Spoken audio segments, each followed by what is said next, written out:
কিস্তিওয়ালার কাছে যায়, শুধু কিস্তি যায় যে কিস্তিটা দিবেন যখন তাড়াতাড়ি কিস্তি দিয়ে দেন। প্রতিদিন কিস্তিওয়ালা প্রধানের বিরক্ত করে। তো কিস্তিওয়ালা প্রধানও বলে দিছে অমুক দিন থেকে অমুক দিন পর্যন্ত তোর কিস্তিতে টাকা দিব, সমস্যা নাই।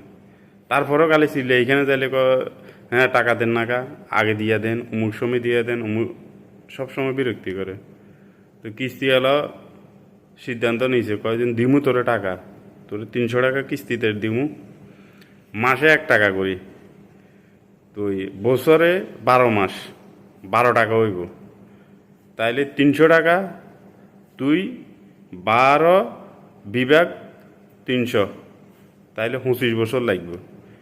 মাসে 1 টাকা করি তোরে দিমু, যদি বেশি ছিল তুই 25 বছরে তোর কিস্তিতে দিমু।